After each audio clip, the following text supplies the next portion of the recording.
The way that things work now, where there's so much just-in-time deliveries, we all get reminded of it. If there's a little ice storm or some kind of little hiccup in transportation, within a few days, all the grocery stores are empty and there's, gas shortages and everything else. I think there's a real problem in Oregon, and I'd be interested what you guys think, is that people who use common sense are too damn polite to say bullshit when those kinds of things are being said. We're just ridiculously civil, and you're jumping inside and you want to say something, but you're too polite. Well, the other side's not. I was so mad one day. I was pissed off. I was like, you don't belong here. The reason that this is stalled and the reason this is so expensive is because you're not transportation, and for some reason you're claiming that you are. Every social justice group wants to be part of transportation, and they just aren't. And so that's one of the reasons why this is ballooned in cost. If I were to ask you a question, Mike, and I said, with this new bridge, and we're going to spend $8 or $13 billion, currently we have 3 northbound lanes and 3 southbound lanes. Do you think this new bridge at that price tag has more than 3 lanes, northbound and southbound? At that price tag, I would certainly expect it to. And you would be wrong. But when that bomb drops of $13 billion in the next committee meeting, which we'll probably be meeting in the next couple months, that's going to be problematic, because where's the money coming from? And at some point, is there the appetite of whether Washington or Oregon to say that's just too damn expensive? At some point, going back to the original question, the best bridge is a built one. At what price tag does that change? I certainly say, Madam Speaker, and I think Oregonians will agree with me. Political bodies exist to secure responsible government and to execute the will of the Hello and welcome to the podcast today, the Oregon discussion on government efficiency. And man, do we have a doozy of a use of government funds conversation today. I am one of the co-hosts, Shelly Boshart Davis. I'm a state representative from Oregon's 15th district, representing the Albany area. And so happy to be having a little conversation tonight about maybe the Interstate Bridge Replacement program. And we'll get into that. But Mike, my co-host, is Senator Mike McLane, representing basically the eastern part of the state. Yeah, 43% central in eastern Oregon. It's District 30. But here we are in a new year. A new year. Happy 2026. Still talking about government efficiency in Oregon. There's a lot to cover. It's a discussion. And we're just having a discussion with our viewers and our colleagues, and we're talking about the state of Oregon and whether their taxes and the federal government's transfers of funds to the state are being used efficiently in the state. You know what? A lot of viewers have weighed in and said, yeah, not so much. Not so much. So we're trying to get to the bottom of some of it so that you, as a viewer, can know where your money's going. Well, and I think today's discussion is going to be important because we have what's really been top of mind for a lot of Oregonians and in the media just recently is the gas tax referral. And what we're seeing from Oregonians is them kind of looking at and saying, we don't trust you to spend our money. This is too expensive to live here. And I think that will roll into our discussion today as far as transportation with the Interstate Bridge. Yeah, and I think the speed and volume in which the COTEX tax bill on transportation just, if I could quote Popeye, I can only stands so much and I can't stands no more. And I think our fellow Oregonians didn't even need spinach, but they acted like it because 250,000 people signed that referral, or not the referral, the petition. And oh my gosh, 3 weeks? Yeah, in record, I don't think that there's any precedence that we can say that it was done as quickly as this. And that tells me that Oregonians are outraged. And when we talk about government efficiency, it's a little bit tongue in cheek because really, truly, it's government inefficiency. Yeah. And we're here to point that out. Well, you serve on Transportation Committee, and so you have invited somebody you know well. Yeah, I sit to on be the here. House Transportation Committee and the Joint Transportation of what's now called the Oversight Committee, and I also sit on the Bi-State Interstate Bridge Committee. And so I am really happy to have Dee Burch here. I'll let him introduce himself, but we're going to talk about the Interstate Bridge that was formerly the CRC and maybe formerly something before that, but you've seen it kind of from a front row perspective. But could you introduce yourself? Sure. My name is Dee Burch.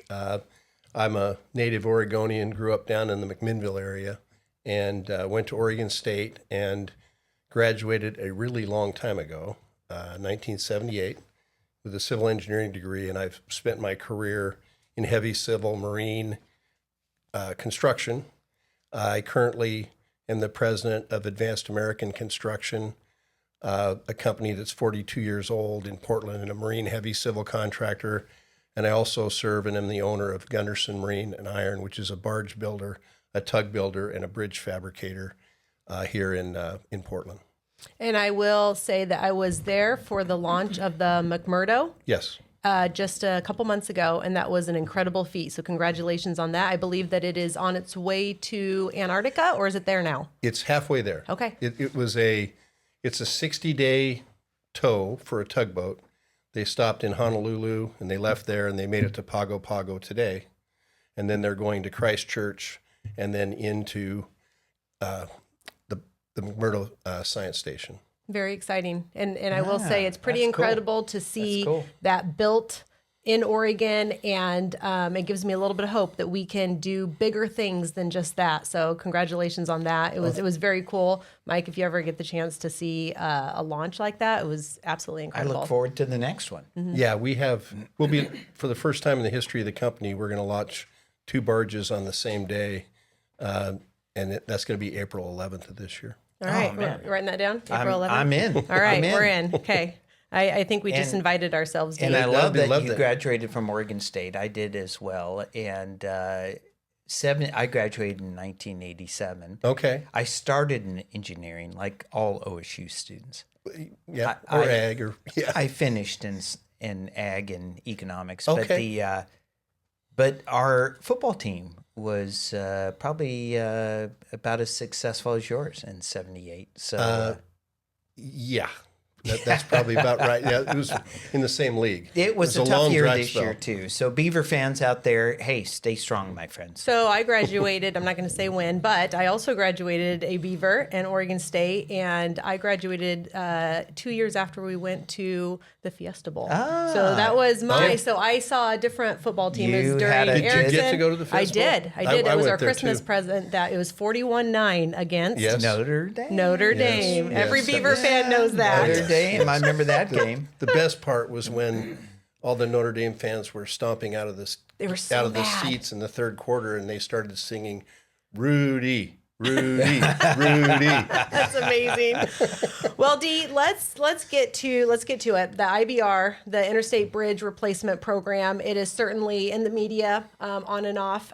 Do you want to, from your perspective, because you, like I said, had a front row seat. You're there, located there, just at the right there at St. John's Bridge, right? And so Yes. you see what's going on in the area, and then Gunderson is close to a lot of this that's happening. Do you want to give us a little history of that, and I'll fill in a little bit? Well, sure. I mean, I think a lot of people understand that the bridges are incredibly old. I mean, we have one that was built in 1917 and the other one that was built in 1958. And so any rational human being would think that it's time to replace them. I actually originally got heavily involved in it back in 2009. I was going through the officers' chairs at AGC, and when the CRC was alive and looked like it was going to happen, we did everything we possibly could to push that through and promote it. And then when it died in 2014, it was incredibly discouraging to see nothing happening, and then to watch what's going on right now, where, here we are decades after the decision to replace the bridge is being discussed, and we don't have a design, and we don't have a plan, and we don't have a budget, and most of the discussion when there's an open forum on the bridge revolves around transit or bicycles or pedestrians and climate instead of what it's there for, which is to move people and goods, which is so critical to our economy. And I remember in 2013, I was in the House in the Oregon legislature, and we passed the CRC, Columbia River Crossing, and I believe at that time a majority of the House Republicans supported it, and the price tag was a couple billion. There was money coming from the feds, and Washington was the one that killed it, if I recall. And one of the criticisms at the time was over transit and all this other. And I remember that criticism. And my concern was, you know, I can't affect, you know, federal government demands, and ultimately it's a compromise. But one of the things that always concerned me then, concerns me now, is how old that interstate bridge is and the lift system and, all of that. And the concern that it is an incredible choke point, between the border, San Diego and getting things up to Canada. And I'm assuming the concerns are still present. Oh, absolutely. I believe that it's the worst choke point in the entire Interstate 5 system, and has been for many, many years. And it's, I occasionally go into Vancouver. I do business over there. I try to get over there. And if you go the wrong time of the day, you can take 2 hours to get across that bridge. I have employees who live on the Vancouver side of the river, and they choose to come in at 5:30 in the morning so they can get across the bridge. And, the impact on the economy, the way that things work now where there's so much just-in-time deliveries, we all get reminded of it. If there's a little ice storm or some kind of little hiccup in transportation, within a few days, all the grocery stores are empty and there's, gas shortages and everything else. And so it's stunning that, here we sit with a bridge that was built in 1917, but it's also, I think it's really interesting that there's a lot of discussions about the design of the bridge and debate about it. And that bridge, which was designed in 1917 with no seismic reinforcement or anything, has functioned incredibly well, actually. I mean, the number of times that there's been a failure of the bridge or some kind of structural issue is pretty minimal, if at all, that in my recollection. So it's not attractive, but it's incredibly functional. And now when we're talking about a design, as usual, whenever you get into an open forum, something that's architecturally significant, solves 20 other problems, instead of the basic problem, which is getting goods across the bridge and delivering and allowing people to get back and forth to work. And so, here we are decades later and we still don't have a design. But I think that's part of the problem. You say we need to, and you listed, get people across the bridge, back and forth, move freight. But I think people would disagree with you. And I think that's the problem that we're encountering. We're going to sit here and say the goal of the bridge is to get traffic flow moving and move freight over, because we know that that's helping the economy, moving billions of dollars of freight per year. But I think that is the question. I've heard over and over again, because I've sat on this committee since I was a freshman, since 2019, so for 6 years. And you hear, especially politicians, say the best bridge is a built one. And that's it. And I think that maybe that's a question we can eventually answer today. But I will say to that, but at what cost? Like, is the best bridge a built one at 20 billion, 30 billion, 50 billion? Like, there's got to be somewhere that they say, okay, we need to go back to the drawing board. But if you look back at 2013 when it failed, just the environmental impact statement alone cost $105 million. When it failed, I think that the collapse cost the region $850 million in committed federal funds. So when we're just talking dollars and cents, what we let go of back when it failed. And I think it's important to look at it in 2013 because here's why it failed. Light rail opposition, we still have that today. Right. Design problems, we still have that today. Tolling concerns, we still have that today. And incompatible regional priorities. We still have those today. And so it's obviously concerning. And in addition to that, this price tag that we're seeing in the news has blown up. So to what point do people say the best bridge is a built one? Well, it's a great question. I mean, most of us, if we want to make a major investment in building a house or any kind of project that we wanted to do, you'd start with how much money do I have and what am I trying to accomplish and how quickly can I get it done? Once I figure out that I know what I want and what it's going to cost, time is money, how quickly can I get it done? And this project is like Alice in Wonderland. It's the opposite of that on everything. We have no idea what it's going to cost. We don't know when it's going to get done, and we're decades debating and talking about it. And you said that there are a lot of people that disagree with the purpose of the bridge. I mean, the listening sessions and the things that you were part of, the overwhelming voices were against the bridge as just a bridge. It was about everything but the bridge.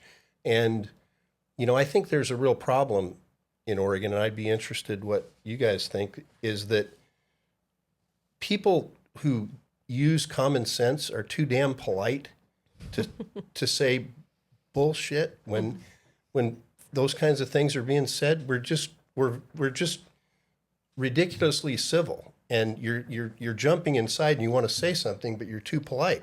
Well, the other side's not. No. If I start saying what I'm saying, I will get booed. I will get I will get 50 people will get up to testify to rebut it. And when does common sense get into the picture? I mean, and the leadership in this decades-long period on a statewide basis has been abysmal. It has. And we've been part of the conversation, the transportation conversation for the last multiple years. And I think I've said this before when talking about just the transportation package as a whole, and this certainly falls in that realm, is when you're on a Zoom or in a meeting and there's 50 people in the room and you see 3 people that are representing institutions that are paying for those roads, the payers of the system, right? Or the builders of the system.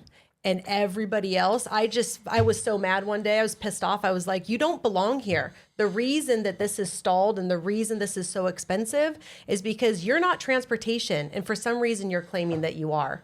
Every social justice group wants to be part of transportation, and they just aren't. And so that's one of the reasons why this is ballooned in cost.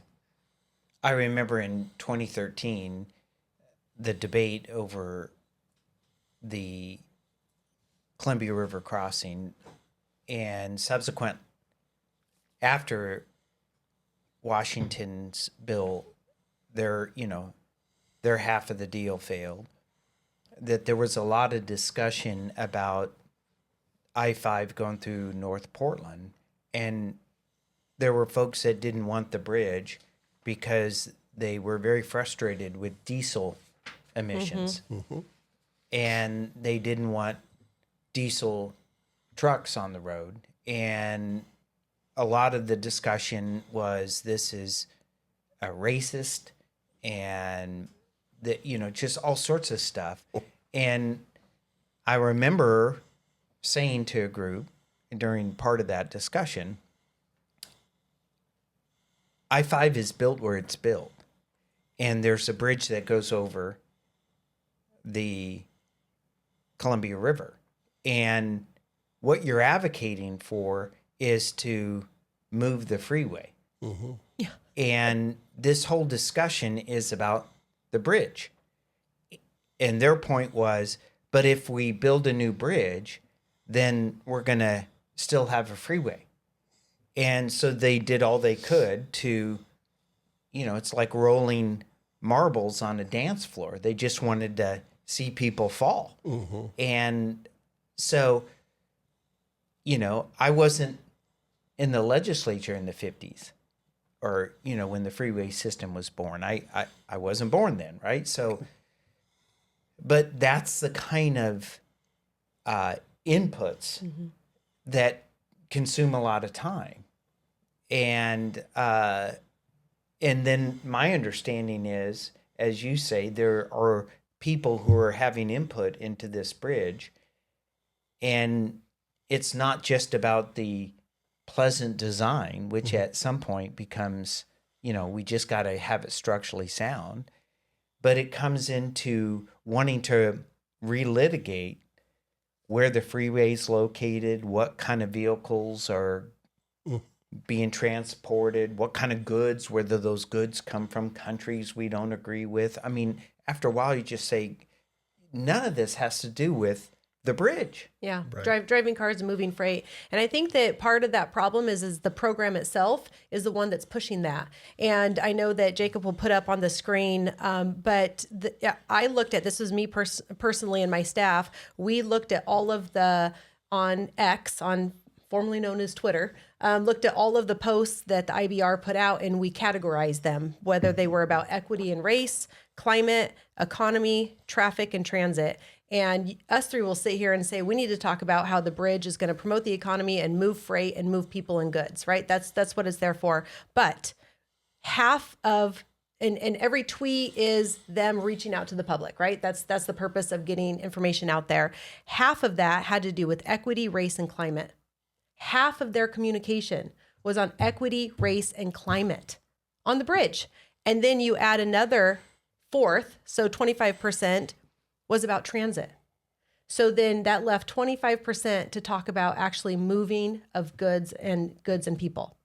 And I think that's indicative of the problem that we're seeing.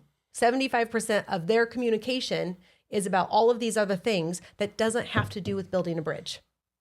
And therefore, that's our problem. Well, I don't want to add gas on your fire, but I will, because I know how you're going to react. But when you mention the diesel and the criticism of it, that hits really close to home for me because, and I recommend, there's a book called The Curious Case of Rudolf Diesel that's about the gentleman that created and developed the diesel engine. And every single thing that you can think of was tried to come up with a better solution. And after all of that, and I don't know the exact date, but many years ago, basically 100% of marine power is provided by diesel. So 100% diesel trucks are nearly 100%. I mean, there are some other propane and some other things, but they're a tiny, tiny part of the solution. And the obsession in Oregon with diesel and eliminating diesel and the focus on that is so irrational that it's maddening to listen to. And that book is incredibly interesting because, the reasons why diesel is so efficient is it's less flammable. It is the engines last for a really long time with very little maintenance. There's just so many issues that it helps. And so today we don't have another solution. So this idea that we're going to eliminate diesel from our lives sometime soon is just crazy. I remember the discussions back then, and I see them now about, not wanting to replace a bridge lest more vehicles went across the river. Mm-hmm. Right. God forbid. And, I have asked folks, well, you're assuming diesel is not replaced. You're assuming that electric vehicles don't come in. What happens if all those issues went away? Do you still, want to limit the amount of people and, vehicles? And I didn't see a diminishment of the opposition, in which I'm not discrediting their concerns, but their strategy to just cause the project to die, death by a thousand cuts, not only is frustrating, but it's led to delays that have, on hindsight, now we're looking at double, triple the cost. And so you just think, well, what was your end game? If the end game is just to delays because you don't want a freeway system, I don't understand that. And here we are in 2026, and costs are going up. And guess what? People are still wanting products. And as you said, on-time inventory and all the things that we need, that the trucking system in moving goods is still how we maintain not only a quality of life, but human life in the United States. And that's what people are choosing. And I think that you look at, if I were to ask you a question, Mike, and I said, with this new bridge, and we're going to spend $8 or $13 billion, currently we have 3 northbound lanes and 3 southbound lanes. Do you think this new bridge at that price tag has more than 3 lanes, northbound and southbound? At that price tag, I would certainly expect it to. And you would be wrong. Whether it's A or the newest one that we're seeing because of Willamette Week's article, $13.6 billion. And we can go back and forth on whether they held that information from us. I believe that they did. They said that it's not finalized yet. Regardless, they kept it from the committee in the last 2 meetings, both in September and December. The current design of the bridge is 3 northbound lanes, 3 southbound lanes, and an auxiliary lane. Either 1 auxiliary lane or 2 auxiliary lane. There's 2 options on that, but continues with 3 north and 3 south, which I think is just asinine. And here's what I think that every Oregonian should be absolutely up in arms. They call it a locally preferred alternative. And that allocates 54% of the bridge surface to transit, bike, and ped. 54% to bike, ped, and transit. That leaves 46% for vehicles and freight. That is, wow. What? Yeah. That's where we are. And that's what was given to us.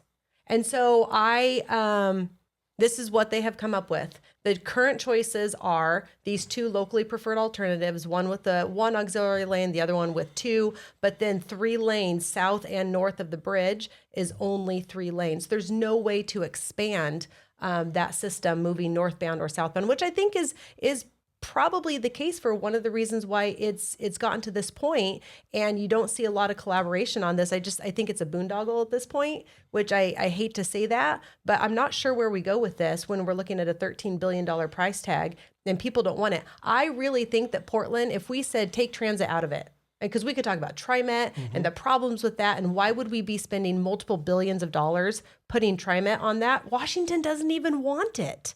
And all of TriMet's problems. And I think if we took that away, Portland would literally tank the project.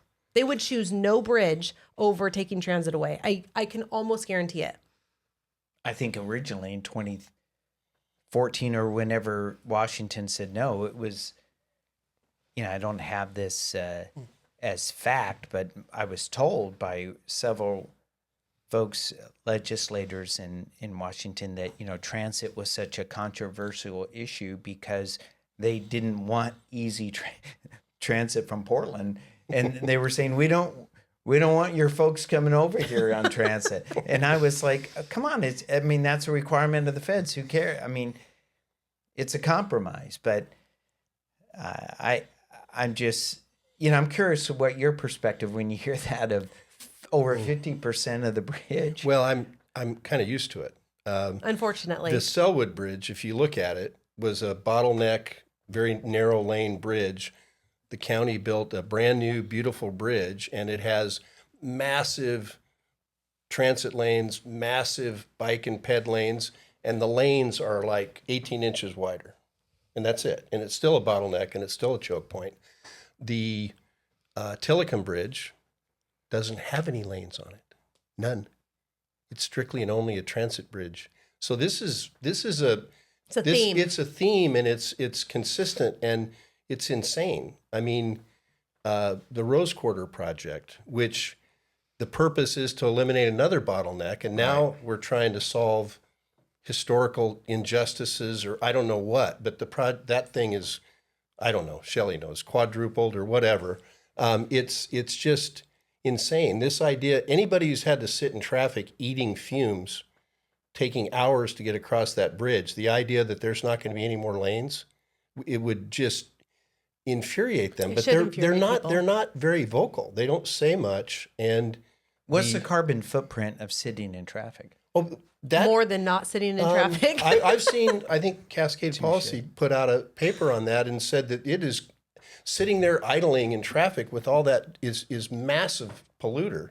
And they don't want to hear about that. They don't want to hear about that, let alone the people's time and energy wasted doing that. But this issue about not adding lanes is insane. I don't know if it's too late or not, but I mean, I don't think that Oregonians should put up with that. I don't think Washingtonians were.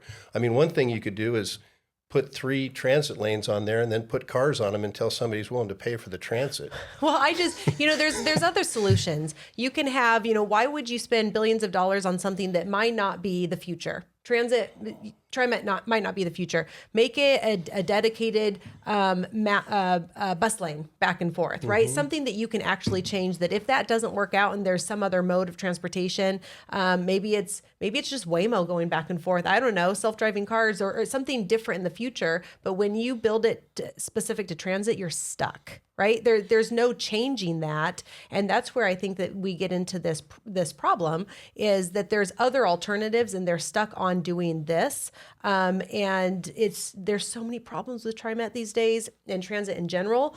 We're just asking for problems in the future. And I feel like it's just throwing money away. So on the cost of the bridge, we were at $2 billion or whatever it was in 2013.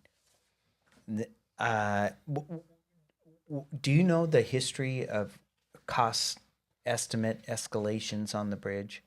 I mean, I'm not an expert on that, but it's a big part of that is increased government regulation and delays in permitting and allowing a process to move forward.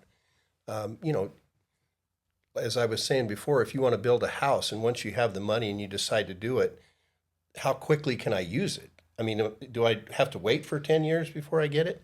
It's just things have inflated, but things like Governor Kotek's PLA executive order. Well, So- and explain that to the viewers. Sure. So PLA stands for Project Labor Agreement. And basically, the way things work right now, when a contract comes out to bid, union contractors bid on it, non-union contractors bid on it. Once the project is awarded, all of the contractors have to pay the Davis-Bacon prevailing wage. So technically, there's just having the prevailing wage is a big cost, but if a union and a non-union contractor, they have to pay the same wage. So it's kind of a level playing field. Well, the project labor agreement that Governor Kotek is championing would require the non-union contractors to work as union contractors when they're doing any work for the state. So basically, if you want the privilege of working on a state job, you have to pay a union some kind of dues, benefits, something. You have to affiliate yourself with a union for the time that you're working on a state project. And with all these costs spiraling out of control and all these things going crazy, it's amazing to me that that's her view of what should happen. In addition to that, at the last session, they expanded prevailing wage to go to off-site. So not only do you have to pay prevailing wage on the job site, which has been established for many, many, many years, and it's accepted and it's just part of life. But if you expand that off-site, I mean, any piece or part that you have manufactured anywhere is going to have a prevailing wage, whether, there's so many issues with that as far as what do you do with out-of-state manufacturers? Oregon can't mandate to other states what wage they pay their workers. So you're going to disadvantage Oregon manufacturers. It's just, instead of focusing on reducing cost and speeding up timelines, they're just increasing the cost and making it worse and worse and worse. What's the estimation you use? About 20 to 30% estimated increased cost when using a PLA? I wouldn't say it's quite that high, but it's just using prevailing wage is a big, big increase, but that's a given. That's given. When you do that, basically what you're doing is you're enriching unions and taking the money out of workers' pockets. And limiting competition. And limiting competition and mandating who you have to work for and under what conditions. And hurting minority contractors. And hurting minority contractors because they typically have a harder time competing in a market where they have to sign up for a project labor agreement because they're smaller and they're startups and they're usually required to bond. And a lot of them have trouble bonding when you're just getting started. So she enacted this by executive order, correct? Mm-hmm. And with prevailing wage already being the law, for a lot of these workers, from their perspective, they're working and now they have to pay part of their income to dues that they didn't necessarily agree to be a part of. Right. But in order for them to work on the project, they have to pay it. And then they stop paying when they're done working on the project. They're not required to stop. They could stay in the union if they wanted to, but if a non-union contractor gets the job, they're required to basically join the union for the time that they're All right. there. So in a lot of ways, it's taking money out of pockets of workers. And again, in a private union, for those who want to be a part of it by choice, that's their choice. That's freedom. And I support that. When it's not your choice and you're forced to do it, and that produces probably amongst a lot of workers a tad bit of resentment because in essence anyway, forget the constitutional issues, but Well, going over just a little bit of the timeline since I have it in front of me, as far as the dollars, in 2020, initial estimates ranged from about 3.2 to 4.8 billion. And that was in 2020. In December of 2022, the program announced a new estimate of about $5 to $7.5 billion with a likely cost of $6 billion. That represented, an expanded scope. You're not talking just about the bridge. You're talking about the on ramps and off ramps leading up to the bridge on both sides of the state. That's one of the reasons it blew up in cost, especially compared to 2013.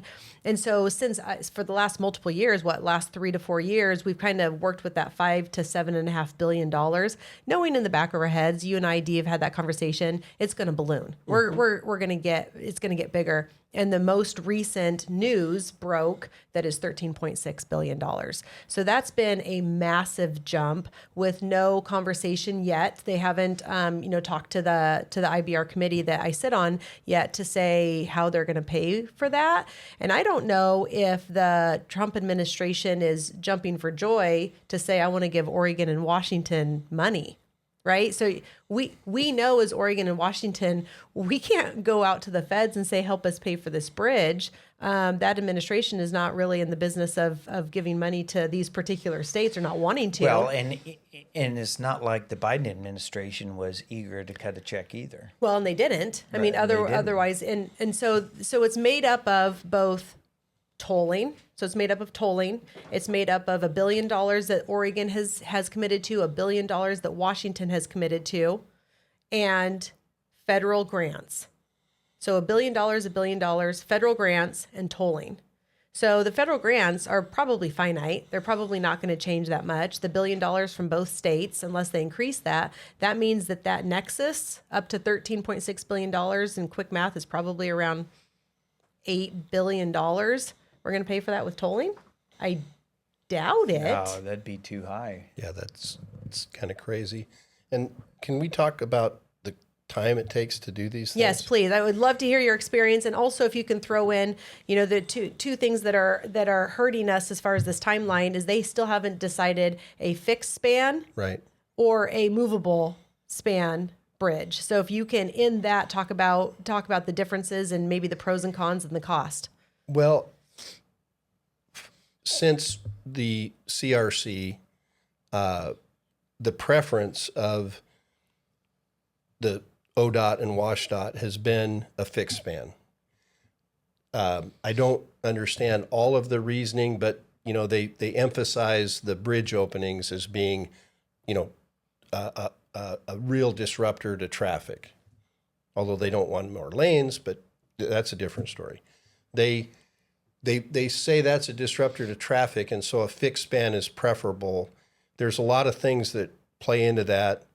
The height of the bridge, if you lower the bridge, you have to pay people that are impacted money to compensate them for their loss of use of the bridge the way it is So right in now. layman's term, if it's a fixed span, meaning it's not going to move anywhere and you can't lift it in the middle to get tall ships to go underneath. Right. If you leave it as fixed, that means that there's going to be some businesses on the other side of the bridge that is going to lose business or lose something because they can't get the ships underneath. Correct? Correct. Okay. Correct. And so the movable is what we have now. Right. Which means you can lift part of the bridge to get the taller ships underneath. Right. And so those are the two different types that we're talking about. That's correct. And my understanding is that, the light rail can only climb a certain percentage slope.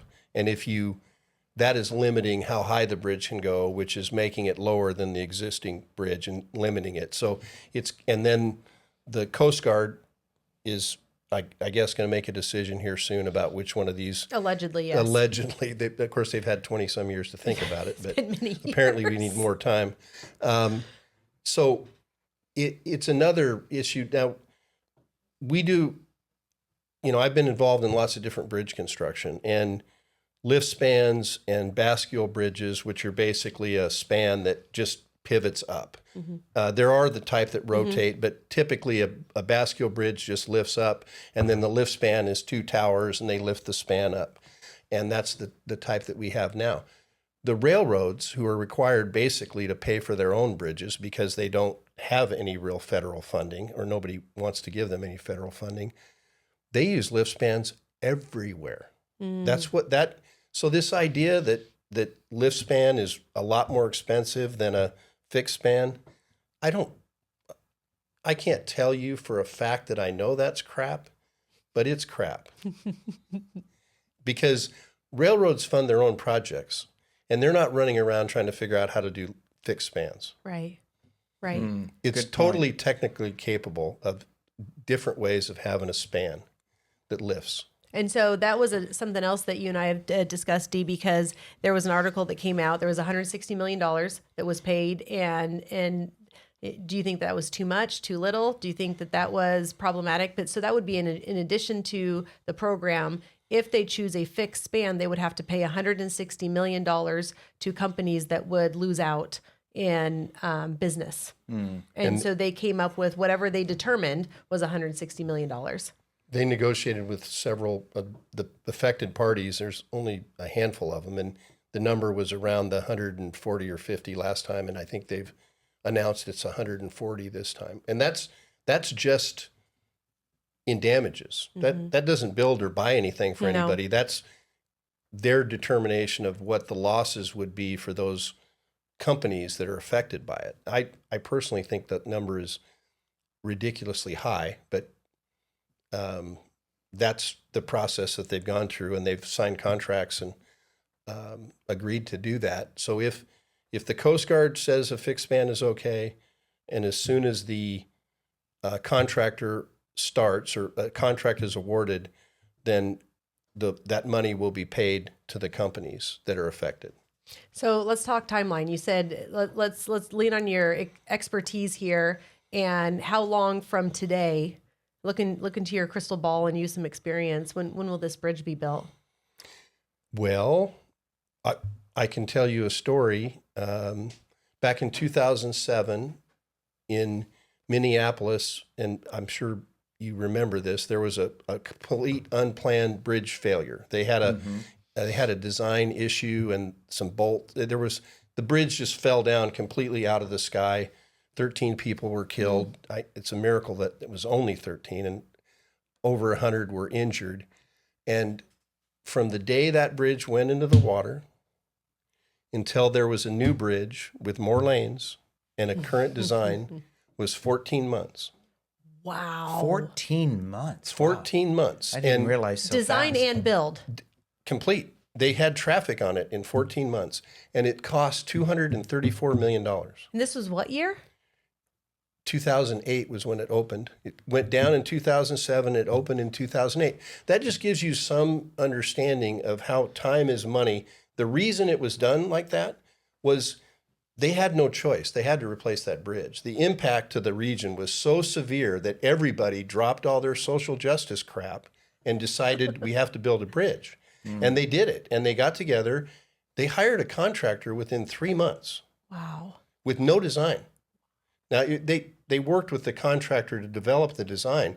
They did all that, and they did it for $234 million. Now, that bridge is nowhere near the size of the Interstate Bridge, and it's not apples to apples. But as far as time goes, if there's a will and there's leaders that are willing to act, that bridge could be built in 3 or 4 years without any issues at all. Do you have any of those stats on the Baltimore Bridge? Because we saw that was just a few years ago. They started the demolition almost instantly. They was similar, and they are in the process. Unfortunately, they're having some of the same issues that we are, in that they published an estimate. I can't remember what it was, several billion, and then 6 months later they doubled the estimate. So, but theirs is a little different because they didn't have anything. They had no design. They had no nothing. Right. They had no budgets. They had no contractors' bids. They had nothing to work with. But they're built. They're back. That bridge will probably get done way before ours does. Wow. Wow. Which is that's a choice that Oregon and Washington are making. It doesn't have to be that way. If we had strong leadership in Oregon and Washington and a will to do this, we could do it. Because I think, I don't believe for a minute that the Trump administration would jump up and put barriers up if Oregon and Washington wanted to get this done at a reasonable cost. Yeah, I don't think so either. One, it's infrastructure, and the Trump administration is pro-infrastructure. Right. And it moves goods and helps the economy.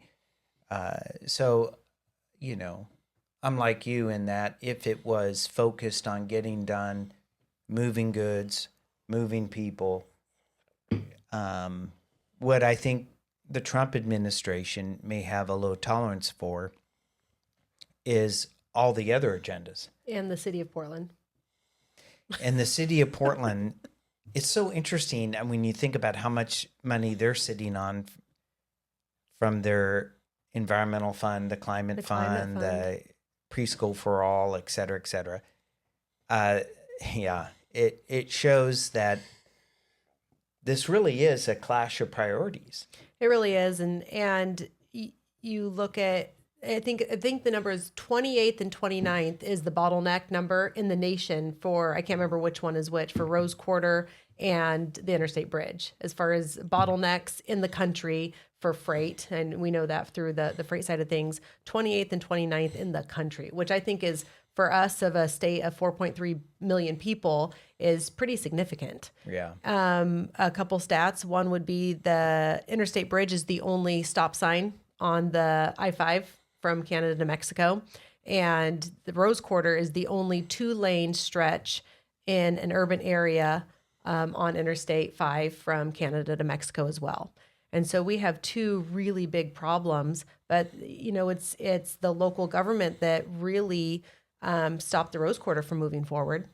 And that clash of priorities of the Interstate Bridge is really where we're here. And so I don't know what's next. I really don't know what's next. There's these continuous meetings, but when that bomb drops of $13 billion in the next committee meeting, which we'll probably be meeting in the next couple months, that's going to be problematic because where's the money coming from? And at some point, is there the appetite of whether Washington or Oregon to say that's just too damn expensive? At some point, going back to the original question, the best bridge is a built one. At what price tag does that change? Well, very good points. And Dee, will the new bridge, let's say it's designed in the way that is modern codes and seismic, does it survive a subduction zone earthquake off the coast of Oregon? I believe so. I believe it would. But a big part of the reasons for the super high cost is, that bridge that was built in 1917 that is on incredibly inadequate foundations has never been damaged by any earthquake, let alone the subduction. So the new bridge will be designed for the worst case in history, maybe, or worse, and will cost a huge amount of money. And I'm not saying that's wrong, but that's a huge part of this cost escalation is the increasing requirements to put factor of safety after factor of safety after factor of safety on it, to the point of, well, wait a minute, if this bridge has been here since 1917 and it's never been damaged by an earthquake, is this really required? Yeah, it's interesting because from a geologic standpoint, right, where a subduction zone earthquake is, likely to occur in the next 100 years. And so whatever bridge we put up, we certainly need to factor that. I can't imagine, I don't know, but the current bridge, I can't imagine it would survive the subduction zone. I mean, if we're talking a 9.0 off the coast of Oregon, which is one of the concerns we had in 2013 about it, because all the reports and the resiliency reports about, Oregon and what would happen with the subduction zone earthquake. And we're supposed to be, from discussions back then, focused on getting ready. We've spent how much on the Capitol? And to a large degree, that was sold on keeping it from collapsing in an earthquake, and it certainly has ballooned. We sent out money to schools to try to fit schools so that we don't have collapsing schools, et cetera. So I just wonder how much of that cost is that. But at the same time, the more we delay, the more we put ourselves in peril, because if that bridge goes down, Right. we got, and the other bridge across is the Jackson Bridge, which is, 5, 6, 7 miles upriver, maybe more. 205? 205 bridge. And that's a fixed span, right? Mm-hmm. God forbid that would be damaged too. And then, how are you getting across the river, right? By towboat? Oh gosh, I don't even. I mean, we it's can't just- even. well- I don't think we can imagine what But that would look like. delays are raising costs. They're exposing the complete dysfunction called the Oregon state government. The problems with city of Portland, and this idea that you can somehow reach a decision after 2 decades of trying to find consensus. I don't think you ever will find consensus on this bridge or the Rose Quarter. But I also keep thinking, well, looming out there is this pending earthquake. Mm-hmm. And it's almost irresponsible not to move forward. Yeah, no, it is. Well, I don't think it's almost irresponsible. It's ridiculously irresponsible. It's the bridge that exists today. I don't know the exact number, but it is nowhere near the subduction zone would make spans of that bridge fail right now today. I mean, it's not capable of any significant seismic event, and that's been known from the beginning. So every it's day a timber bridge, right? well, no, it's I believe there are timber piles underneath the 1970. Yes, I believe so. The piling, and so every day that you delay whatever earthquake event that's going to occur you are risking people's lives and destroying the economy while you're talking about it instead of doing something about Plus the span mechanism, it. Yeah. you know, Well, that, is pretty antiquated as well, right? They don't even make parts for it anymore. We'd have to, but it, you know, you also just go, what if that span went up and then suddenly just didn't come down because of malfunction? There is actually, and I don't know it off the top of my head, but there's a dollar amount of the millions of dollars that we spend on maintaining. We have to have special grease that's specific to that bridge, special operators, special everything specific to that bridge. You're making custom parts for that because it's just not in operation anymore. It's still working to this day to the tune of many millions. And so that's another reason why we need to have something more modernized for sure. But it is very interesting. I actually, have you been up there? Oh, yeah. I've toured it, been up in Have you the, been? yes, I have walked it and been, it's very impressive. It's very interesting. But yeah, you're walking into something that was built in 1917. Like, can you even imagine what those people that decided on that would foresee into the future of what we're using today?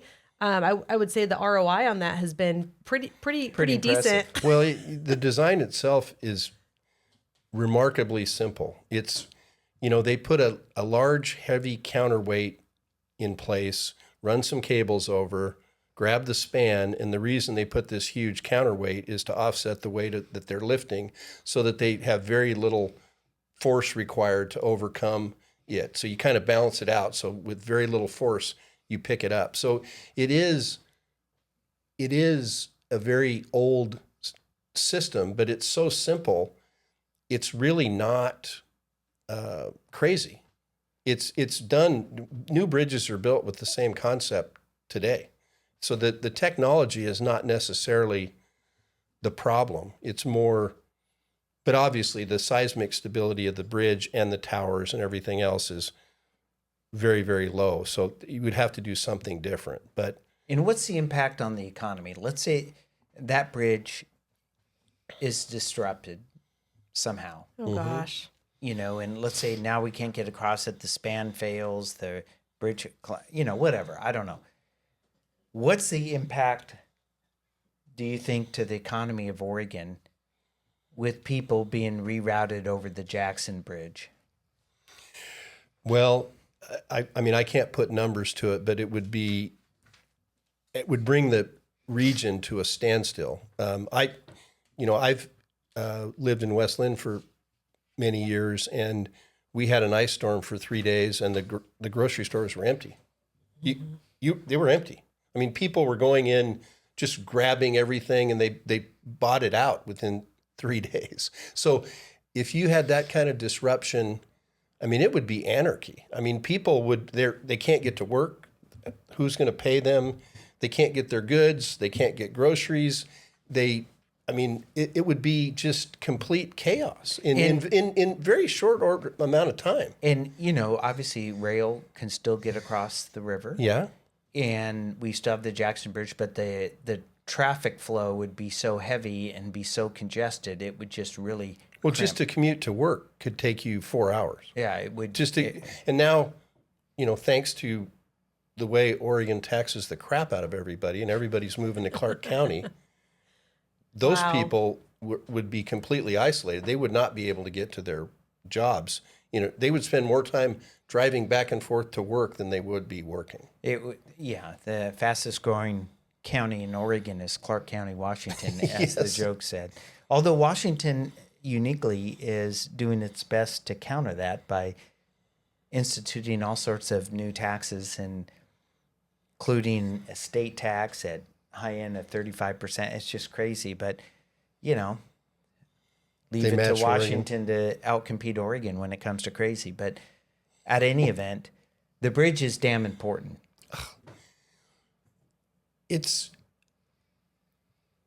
There's a reason why the interstate highway system was a priority for national defense. Right. Not just the economy, but just being able to move anything and move it. When you go to Burlington Northern's headquarters in Texas, it looks like the Pentagon. They have this bunker-proof room that's, you know, from nuclear blast. It's designed to survive a nuclear blast if we were to get into a war. Every rail line in the entire country is up, and you can see the trains moving. And if something stops, it gets a lot of attention in a really short time.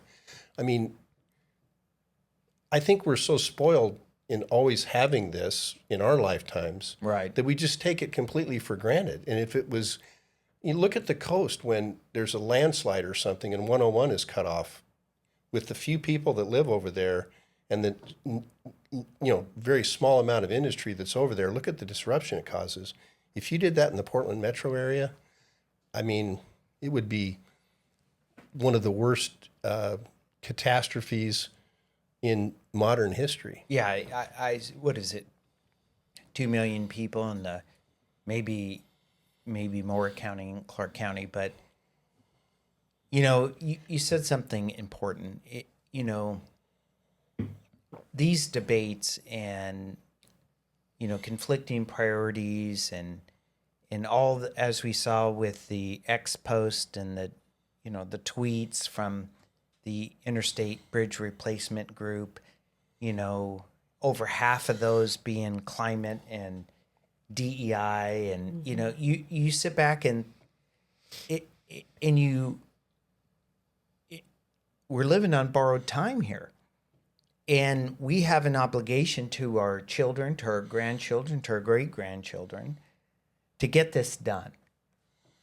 Not only to just keep freight moving, but as you outlined, the consequences to the disruption most people aren't thinking about.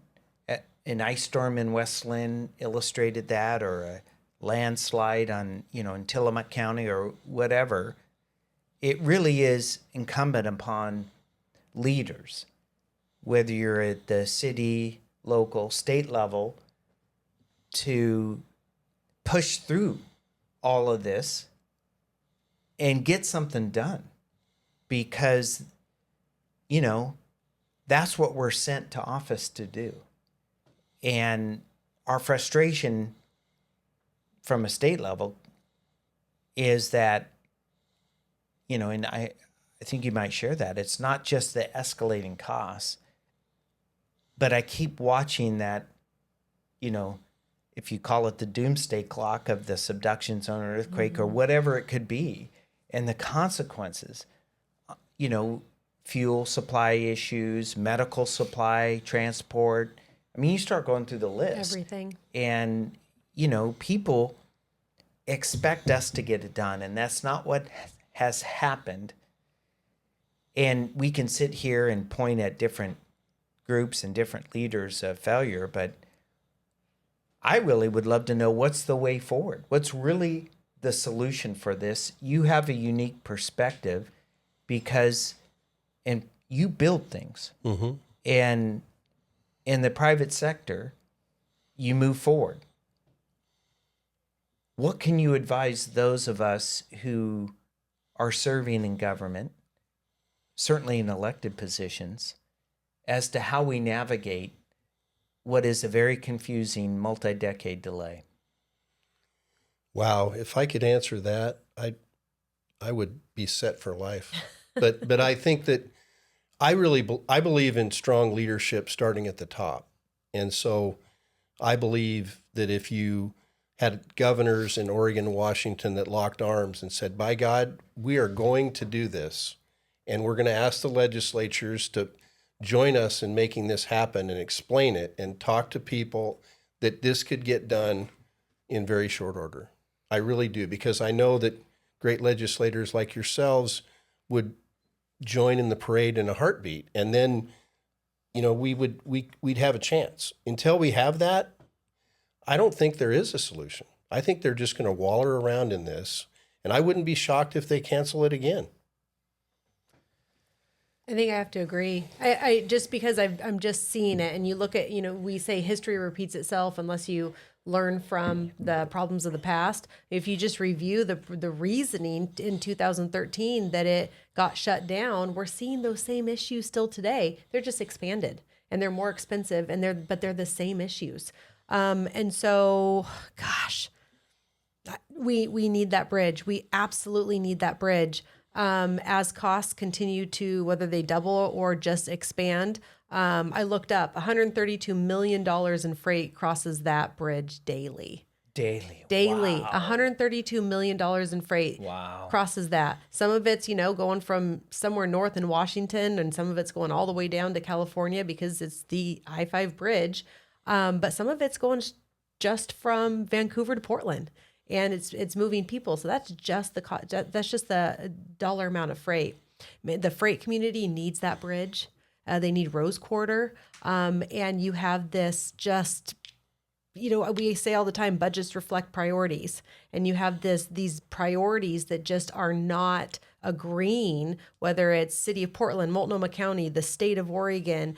We're struggling. We're absolutely struggling. And then you have the Oregonians themselves saying, man, you got to spend your money more wisely than this. And so we're seeing these two things that are counterproductive to building a bridge, and that is expanding costs and actually being able to build a bridge that Oregonians say, go for it. Go build that bridge. We need it. Leadership at the top.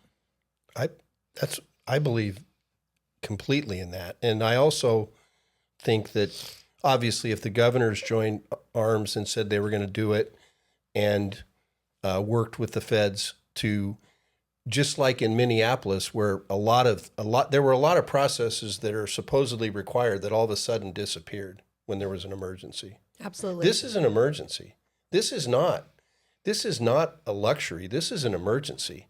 And, the fact that time is money is so obvious to all of us. But when you take decades to talk about building something, what do you think is going to happen? I mean, we all know we need it. We all know it's critical to our economy and to national defense and just our way of life. It's unbelievable to me that we haven't had more leadership from the top, and we don't have it now. I mean, Governor Kotek is trying to raise the cost of building a bridge that's not going to get built instead of trying to focus on building the bridge. There's going to be no discussion about building this bridge. Now, maybe I'm wrong. I hope I'm wrong in this short session, but I don't believe for a minute they're going to. No. Because and Washington's in session right now too. So Yeah. Washington's starting their session. It's a little bit longer than ours, but not a full one. But can you imagine what that would look like if you had the governors of Washington and Oregon link arms and contact the administration and say, how do we get this done? And give a little, and maybe the administration says, okay, Well, that's fine, but let's give a little here. No wonder, regardless of your opinion about President Trump, one thing that is not in doubt, he likes to get things done and he likes to build things. And he likes to build things. Yep. Anybody who doesn't believe that is not paying attention. Absolutely. And if he works with governors and they say, we'll give a little bit here and we'll give a little bit here. And okay, we don't like that, but we need to get this built because priority number one is a built bridge. Mm-hmm. Can you imagine what that would look like for the American people, for Oregonians, and for people in the Portland, Vancouver area and the vast amount of freight that crosses that bridge, and say, okay, we can do that. Things would move so fast. We know the speed of government, but we also know when something's a priority, Right. it moves.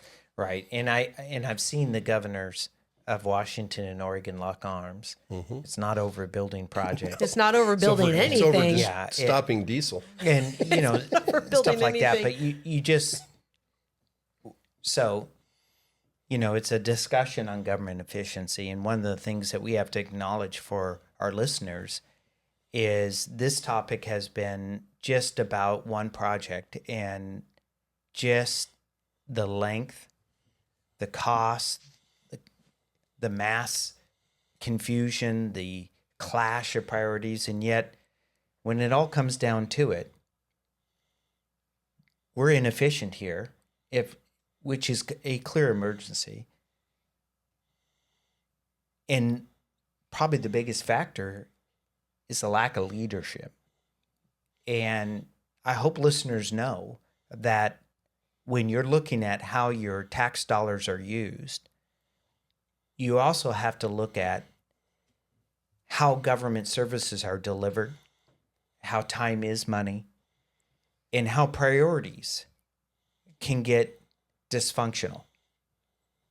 And I think we're entering a time because of the national debt load. We've talked about it before, where we have to be more efficient.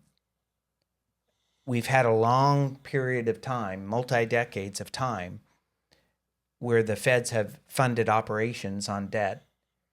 And we've had generations that have high expectations about what services are delivered. And so it's kind of a perfect storm. But in that, we have an opportunity for there to be consensus of like, look, what's done is done.